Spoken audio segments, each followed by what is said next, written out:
देखो बेटे, हमने क्लास 10th मैथ में chapter 2 polynomial according to NCERT हमने तो पूरा कर लिया था, ठीक है। बट एग्जाम में एनसीईआरटी ही केवल नहीं आता, जो एनसीईआरटी में क्वेश्चन है बस ऐसा नहीं कि बस वैसे ही आता है। इस टाइप के भी क्वेश्चंस हमारे बहुत बार आए हैं एग्जाम में और आते रहते हैं, ठीक है। क्लियर है। तो ये हमारा जो सीरीज है वो इम्पोर्टेंट क्वेश्चन का सीरीज है। अभी हमने जो किया था इन चैप्टर्स के बेसिस पे, तो किसके अकॉर्डिंग किया था? एनसीईआरटी के अकॉर्डिंग। तो हमारा कॉन्सेप्ट हो गया है, बट ओनली कॉन्सेप्ट से मैथ में ऐसा नहीं कि सारे क्वेश्चंस बन जाएंगे केवल कॉन्सेप्ट कॉन्सेप्ट आने से, ठीक है ना। हमें कुछ डिफरेंट डिफरेंट टाइप्स के क्वेश्चन करने पड़ते हैं और खास करके हमारे एनसीईआरटी में नहीं है, ठीक है। तो उसको हम यहाँ पे देखेंगे इस सीरीज में। क्लियर है। चलो, तो ये पोलिनोमियल ही है हमारा जो हम पढ़ चुके थे। उसमें एक क्वेश्चन है, फर्स्ट देखो कि alpha and beta are zeros of the polynomial. ये पोलिनोमियल है हमारा such that alpha plus 1 into beta plus 1 is equal to 0, then find the value of C, ठीक है। तो ये हमारा पोलिनोमियल है X square minus P of X plus 1 plus C, ठीक है। ये पोलिनोमियल है। क्लियर है ना। अब देखो, जीरोज फाइंड करना, तो सबसे पहले हम क्या करते हैं बच्चे, इक्वल टू 0 तो लिख ही लो, ऐसे यहाँ पे नीड नहीं है। क्लियर है। अब देखो, इसमें तुमको पता होना चाहिए ए क्या है, बी क्या है और सी क्या है। ये तो जानते हो ना, ए बी सी की नीड है सम के लिए, प्रोडक्ट के लिए। याद करो, हमने पढ़ा है कि sum of zero alpha plus beta क्या होता है बच्चे, minus B by A, and product of zero alpha into beta किसके इक्वल होता है, सी अपॉन ए। तो ए बी सी हमें पता होना चाहिए। तो इसमें बता पाओगे ए बी सी क्या है? ए तो खैर क्लियर है, ए जो होता है हमारा एक्स स्क्वायर का कोफिशिएंट होता है, ये ए है। बट बी क्या होता है बेटे, मतलब ए तो यहाँ 1 है हमारा, मिल गया। बी क्या होता है, एक्स का कोफिशिएंट। बहुत बच्चे क्या करते हैं इस क्वेश्चन में, गलती क्या कर देते हैं, यहाँ पे उठा के यहाँ से इसको बी बोल देते हैं। नहीं, इसको देखो, यहाँ पे देखो कि तुम्हारा एक्स का कोफिशिएंट क्या है, वही बी होगा हमारा। जिस भी वेरिएबल का पॉलिनोमियल है, लाइक एक्स वेरिएबल का पॉलिनोमियल है, तो एक्स स्क्वायर का कोफिशिएंट ए, एक्स का कोफिशिएंट बी, ठीक है। और जो रिमेनिंग कांस्टेंट टर्म बचा वो सी, या अगर टी का है तो टी स्क्वायर का कोफिशिएंट ए हो जाएगा, टी का कोफिशिएंट बी हो जाएगा। मेरे ख्याल से बात समझ पा रहे होगे। तो इसको पहले तो स्टैंडर्ड फॉर्म में देखो कि क्या है, इसको एक्सप्रेस करो, p of x minus P plus c is equal to 0। अब बेटे देखो, यहाँ पे क्लियर हो गया कि एक्स स्क्वायर का कोफिशिएंट 1 है, it means a is 1, and b x का कोफिशिएंट देखो, अगर माइनस में तो माइनस लिखते हैं, तो बी क्या है बच्चे, माइनस पी, एंड सी क्या होगा, ये रिमेनिंग कांस्टेंट टर्म्स, मींस कि सी हो गया हमारा माइनस पी प्लस सी। क्लियर है। तो ये हमें ए बी सी पता हमारा चल गया। क्लियर है। तो अब हम सम और प्रोडक्ट के फॉर्म में इसको एक्सप्रेस कर सकते हैं। जैसी भी कहानी पूछ रहे हैं उसके अकॉर्डिंग देखते हैं। तो ये हमारा क्या कह रहा है कि अल्फा और बीटा इसके जीरोज हैं। तो क्या करो, ये बताओ, और ये रिलेशन दिया है, अल्फा एंड बीटा जीरोज है और रिलेशन दिया है ये, तो फाइंड करना है सी की वैल्यू। तो इस रिलेशन से आ जाओ जो गिवन है, alpha plus 1 multiply by beta plus 1। देखो, अगर इसको मल्टीप्लाई करके एक्सप्रेस करोगे बेटे, alpha into beta plus 1 plus 1 multiply by beta plus 1, क्या मिला देखो ध्यान से, alpha into beta plus alpha plus beta और प्लस 1, ठीक है ना। देखो ध्यान से, यहाँ पे क्या दिख गया तुमको, यहाँ पे मिला बच्चे ये अल्फा इंटू बीटा और ये अल्फा प्लस बीटा, चेक कर लो। तो alpha into beta according to this polynomial, क्योंकि कह रहा था ना अल्फा बीटा इसी पोलिनोमियल के जीरोज हैं, तो इस पोलिनोमियल के अकॉर्डिंग अल्फा इंटू बीटा क्या होता है बच्चे, हम तो जानते हैं अल्फा इंटू बीटा क्या होता है, सी अपॉन ए। तो according to this polynomial here C is minus P by minus P plus C, और ए क्या है बच्चे 1, तो 1 डिनोमिनेटर में लिखने की नीड नहीं होती, प्लस अल्फा प्लस बीटा क्या है, माइनस बी अपॉन ए, तो माइनस बी, देखो बी क्या है बच्चे, माइनस पी, और इस पे फिर से माइनस लगाना है, और अपॉन में क्या 1, ठीक है। तो देखो ये हो गया माइनस पी प्लस सी, और ये कितना हो गया, माइनस माइनस प्लस पी, तो ये कैंसिल हो गया, मतलब इसकी वैल्यू कितनी आ रही है, सी। तो क्या कह रहा था, then find the value of C, तो सी किसके इक्वल आ गया, इसके इक्वल हमारा आ गया, alpha plus beta alpha plus 1 और बीटा प्लस 1 किसके इक्वल आ गया, सी के इक्वल आ गया। तो इसमें कह रहा था कि ये रिलेशन है, then find the value of C, तो सी की वैल्यू इसी के इक्वल आएगी। ठीक है, और इस क्वेश्चन में ऐसा भी आता है कि ये दिया रहता है, जैसे हमने अभी सॉल्व किया है, ये दिया रहेगा और क्या फाइंड करना होगा कि इसकी वैल्यू प्रूफ करो कि ये किसके इक्वल आ रहा है, ये जीरो दिया था क्या क्वेश्चन में, हाँ ये जीरो दिया है बेटे, ये जो है ये किसके इक्वल है, ये जीरो के इक्वल है। ठीक है ना, ये ऑलरेडी जीरो के इक्वल दिया था, तो देखो ये जीरो के इक्वल था, मतलब सी की वैल्यू कितनी मिल गई हमें, जीरो मिल गई। और कभी कभी क्या होता है, ये सेम क्वेश्चन रहता है पूरा, आरडी शर्मा वगैरह में भी दिया है, ये पूरा सेम क्वेश्चन रहेगा, यहाँ पे जीरो नहीं देगा, ये पूरा एज इट इज रहेगा। अब इसमें क्या प्रूफ करना होगा कि अल्फा प्लस 1 और beta plus 1 is equal to C, जो हमारा देखो सी के इक्वल आया था। तो ये भी क्वेश्चन में रहता है, पूरी कहानी एज इट इज रहेगी, पूरा क्वेश्चन एज इट इज रहेगा, बस इसका वैल्यू कितना लाना होता है, हमें सी के इक्वल लाना होता है। ठीक है, तो ये क्वेश्चन आते रहता है एग्जाम में इस टाइप के। नेक्स्ट देखो, find a quadratic polynomial which 1 0 is 7 and sum of zeros is -18। एक क्वाड्रेटिक पॉलिनोमियल बताना है जिसका एक जीरो क्या है बेटे, 7 है, और सम ऑफ जीरोज जो है वो -18 है। ठीक है, कोई दिक्कत है, तो अब यहां से हमें क्वाड्रेटिक पॉलिनोमियल बनाना है। चलो देखो, एक लाइक अल्फा, एक अल्फा हमने बोल दिया है कि चलो अल्फा तो तुम्हारा 7 है, या अल्फा मान के चलो अल्फा है, बीटा 7 है, कोई भी बोल सकते हो, कोई दिक्कत नहीं है, बीटा के बारे में मैं नहीं पता।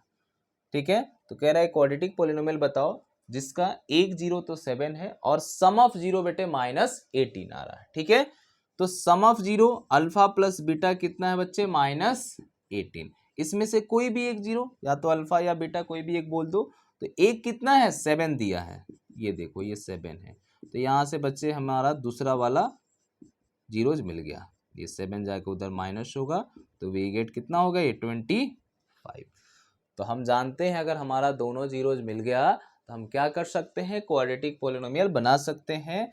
तो बहुत सारा तरीका होता है, उसमें सबसे आसान सा क्या है, क्वाड्रेटिक फॉर्मूला से कर, ये फॉर्मूले से कर लो कि x² minus alpha plus beta into x plus alpha into beta. ठीक है, के क्या होता है कि जो जीरोज है इनका सम या प्रोडक्ट जो भी हो रहा है, इनके डिनोमिनेटर में जो आता है उसका एलसीएम लेते हैं, तो डिनोमिनेटर में दोनों का 1 है, मीन्स कि यहाँ पे के जो होगा वो क्या हो जाएगा बच्चे, 1 हो जाएगा। ठीक है ना, ये x² हो गया माइनस अल्फा प्लस बीटा, देखो अल्फा हमारा 7 है बच्चे और बीटा कितना आया है -25, तो 7 -25 into x plus 7 multiply by -25, तो ये हो गया x² माइनस, यहाँ से देखो क्या आ रहा, 25 माइनस 7 कितना होता है, 18, तो ये देखो यहाँ -18 माइनस माइनस प्लस 18 हो जाएगा। और ऐसे भी देखो यहाँ पे ये सम ऑफ जीरोज होता है, और सम ऑफ जीरोज हमारा डायरेक्ट लिख सकते थे, यहाँ पे -18 है। और ये देखो मल्टीप्लाई करोगे प्लस माइनस माइनस, 25 7 सर कितना होता है, 7 5 सर 35, 3 कैरी 7 2 जार 14 और 3 17, तो ये हमारा बच्चे क्वाड्रेटिक पॉलिनोमियल बन गया। ठीक है, तो बाकी हम इसी सीरीज में कंटिन्यू करेंगे। थर्ड क्वेश्चन है, इफ 1 0 ऑफ द पॉलिनोमियल, ये हमारा पॉलिनोमियल है 2x² minus 5x minus 2x 2k plus 1 is twice the other, then find both the zeros of the polynomial and the value of k। क्या कह रहा है कि एक जो पॉलिनोमियल है दूसरा उसके क्या है बच्चे, ट्वाइस है। तो सिंपल सा लाइक हम दो जीरोज क्या लेते हैं, एक अल्फा लेते हैं और एक बीटा लेते हैं बेटा, मीन्स कि इसमें कोई भी एक जो भी, जैसे मान लो कि हमारा एक जीरो अगर अल्फा है तो बीटा क्या है बच्चे, यहाँ पे उसका ट्वाइस है, मीन्स कि बीटा क्या है 2 अल्फा। ठीक है, अब कह रहा है कि सबसे पहले तो तुम दोनों जीरोज बताओ और इसमें k की वैल्यू बताओ। क्लियर है, तो k अननोन है, k जनरली c के प्लेस पे है, और c किसके साथ आता है, प्रोडक्ट वाले में आता है, याद करो अल्फा इंटू बीटा c अपन ए, और गिवन है a और b, और a b किस में आता है, सम ऑफ जीरो में -b/a। ठीक है, तो ये गिवन है, तो और एक अननोन है, तो यहाँ से अगर सम लेके चलोगे तो मेरे ख्याल से ज़्यादा आसान रहेगा और आसानी से फाइंड हो जाएगा। तो सम ऑफ जीरो बच्चे हम जानते हैं कि सम ऑफ जीरो होता है minus B by a. Sum alpha को हमने अल्फा बोला, बीटा क्या है, ट्वाइस ऑफ अल्फा है, is equal to minus b. देखो बी कितना है बच्चे, -5, इसका माइनस हमें करना है अपॉन ए। तो अल्फा अल्फा हो गया बच्चे 3 अल्फा बाय 5/2। तो यहाँ से अल्फा क्या आ गया, देखो ध्यान से, 5/3 जाकर डिवाइड हो जाएगा तो 5/6 हो गया हमारा अल्फा। ठीक है, ये लिख दिया था मैं एक और क्वेश्चन कि ये हम ये करने वाले हैं। ठीक है, और ये हमारा लास्ट क्वेश्चन होगा और ये भी बहुत इंपॉर्टेंट है, सीबीएसई में आ चुका है। ठीक है, चलो नेक्स्ट, अल्फा हमें मिल गया। तो देखो दूसरा वाला जीरो क्या है बेटे, इसका ट्वाइस है, मीन्स कि बीटा की मैं बात करूं, बीटा हमारा ट्वाइस ऑफ अल्फा था, तो ट्वाइस ऑफ इसका देखो ट्वाइस फाइंड करोगे तो मतलब दूसरा वाला जीरो हमारा मिल गया 5/3। अब फाइंड करना है क्या, तो k की वैल्यू फाइंड करनी है। तो देखो बेटे k हमारा कहाँ दिख रहा है, k c पे है, मतलब अगर मैं प्रोडक्ट ऑफ जीरो की बात करूं अल्फा इंटू बीटा, तो c अपॉन ए एंड ये c is -2k + 1 upon a is 2। तो देखो बेटे अल्फा कितना है, अल्फा हमारा आया है 5/6 एंड बीटा कितना आया 5/3 इज इक्वल टू माइनस देखो 2k + 1 डिवाइडेड बाई 2। ठीक है, अब सॉल्व करो, देखो यहाँ 2 आएगा, 2 यहाँ आके मल्टीप्लाई हो जाएगा 5 × 5 6 × 3 मल्टीप्लाई बाई 2, और ये हमारा ऐसे चाहो तो ऐसे इसको एक्सप्रेस करके लिख लो। देखो 2 3 जार 6 कितना हो गया बेटे, 5 5 × 25 डिवाइडेड बाई 9। ये -1 इधर आके ऐड हो जाएगा -2k। इसको सॉल्व कर लो तो ये कितना आ गया, मैं इसको ऐसे लिख देता हूँ -2k इज इक्वल टू, देखो 9 1 × 9, 25 और 9 कितना होता है 34 डिवाइडेड बाई 9। ठीक है, और यहाँ से देखो अगर k फाइंड करोगे बेटे तो 2 चला जाएगा डिवाइड में, माइनस से माइनस कैंसिल, 2 17 4, तो k की वैल्यू कितनी आ गई 17/9। ये मेरे ख्याल से समझ में आया होगा। ठीक है, बहुत इंपॉर्टेंट क्वेश्चन था, अच्छा क्वेश्चन था। Now next is if alpha and beta are the zeros of a quadratic polynomial. ये पॉलिनोमियल है बच्चे हमारा x² - alpha x² - 5, then form a quadratic polynomial whose zeros are 1 + alpha and 1 + beta. इस बात को ध्यान से समझना, देखो बहुत सारा तरीका है, एक तो कि यहाँ से तुम अल्फा बीटा निकाल लो, पहले फाइंड कर लो, फिर ये इस पे पुट कर दो। ठीक है, और दूसरा कि इसके फॉर्म में जाओ, मतलब मेरे कहने का मतलब है बेटे कि इस पॉलिनोमियल का जीरोज तो अल्फा बीटा है जो यहाँ पे गिवन है, ये अल्फा बीटा जो है इसके जीरोज है, क्लियर है।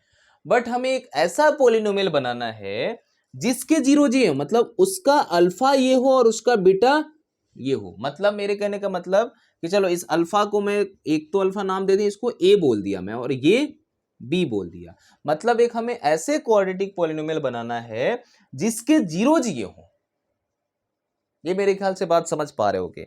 और क्वाड्रेटिक फॉर्मूला पॉलिनोमियल बनाने का फॉर्मूला क्या होता है, हमने पढ़ा है कि x² - alpha + beta plus alpha into beta. देखो मैं अल्फा बीटा के प्लेस पे ए बी इसलिए लिख रहा हूं क्योंकि जो हमें पॉलिनोमियल बनाना है उसका जीरोज ये है, तो सेम नाम तो दो का रखोगे तो फिर कंफ्यूजन होगा। ठीक है ना, तो इसलिए मैं उसका जीरोज ये होना चाहिए, मतलब ये अल्फा है उसका और ये बीटा है, तो उसका ए और बी में बोल दिया। ठीक है, अब देखो बेटे ध्यान से, सम ऑफ जीरोज पे आओगे, मतलब a + b, तो a + b तुम इधर पहले फाइंड कर लो, a + b, यार a इज 1 + अल्फा और b क्या है बच्चे 1 + बीटा। देखो ध्यान से 1 और 1 2, और ये हो गया बेटे अल्फा + बीटा, और अल्फा + बीटा क्या होता है -b/a। याद करो -b/a पे आओगे। देखो ध्यान से, इसका मैं स्टैंडर्ड फॉर्म बताऊं तो x², bx 0 है बेटे, क्योंकि x का कोफिशिएंट क्या है 0, मतलब b 0 है।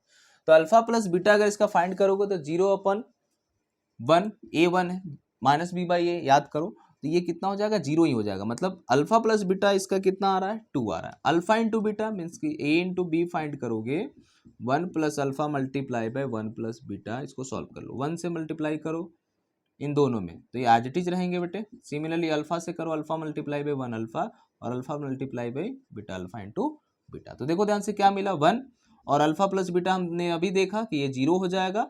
अल्फा इंटू बीटा क्या होता है c अपॉन ए, ये c इज -5 और a क्या है बेटे 1, तो -5/1 क्या होता है -5। तो यहाँ आया -5 + 1 -4, अल्फा इंटू बीटा मिल गया -4। और हमने सीखा है कि sum of zeros and product of zeros का जो डिनोमिनेटर होता है उसका एलसीएम ही हमारा k होता है। तो इनका डिनोमिनेटर में कितना आ रहा है 1, तो 1 का एलसीएम क्या होता है 1 ही हो जाता है। तो इसलिए यहाँ लिख देंगे कि let k is equal to 1। अब k के प्लेस पे हमने 1 ले लिया, a प्लस बी हमारा 2 हो रहा है, ये x 2x प्लस ये कितना हो रहा है बेटे -4, तो प्लस माइनस माइनस, मतलब ये हमारा क्वाड्रेटिक पोलिनोमियल बन गया। ठीक है, तो इसको थोड़ा सा देख लेना, बहुत आसान सा है, मैं एक बार रिपीट कर देता हूँ, बहुत ही आसान है बेटे। यहाँ से सबसे पहले इसके अकॉर्डिंग तुम अल्फा प्लस बीटा इसका निकाल लेना, इसके अकॉर्डिंग ये हमारा क्वाड्रेटिक पोलिनोमियल अगर स्टैंडर्ड फॉर्म की बात करें इसकी, तो इसका पहले अल्फा प्लस बीटा निकाल लेना, इसका अल्फा इंटू बीटा निकाल लेना। तो हमने अल्फा प्लस बीटा निकाला था, इसका 0 आ रहा था, और अल्फा इंटू बीटा इसका हमने देखा -5 आ रहा था। ठीक है, उसके बाद इस क्वेश्चन में क्या था मेन, कि ऐसे हमें पोलिनोमियल बनाने हैं जिसके जीरोज ये हो, मतलब उसका अल्फा ये हो और उसका बीटा ये हो। ऐसे बहुत सारे क्वेश्चंस आते हैं बेटे, ध्यान रखना। क्लियर है, तो ये मैं बोलूंगा कि ये बहुत ही इंपॉर्टेंट क्वेश्चन है, आते रहता था। कोविड के बाद थोड़ा सा पैटर्न जो अभी नया जो रिड्यूस वगैरह के बाद थोड़ा सा चेंज हुआ है, बट फिर भी ये काफी इंपॉर्टेंट क्वेश्चंस हैं।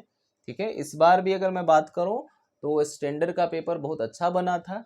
ठीक है, तो तुम कोशिश करो कि कम से कम एक रिफ्रेशर पे तुम्हारी कम से कम अच्छी पकड़ हो, कम से कम आरएस या आरडी पे अच्छी पकड़ हो, तो स्टैंडर्ड का क्वेश्चन आसानी से कर पाओगे। ओनली सोचोगे कि एनसीईआरटी कर लें और एनसीईआरटी से हमारा अच्छा मार्क्स आ जाए, सारे क्वेश्चंस एग्जाम के बन जाए बोर्ड में जो आएंगे सीबीएसई बोर्ड में, तो ये पॉसिबल नहीं है।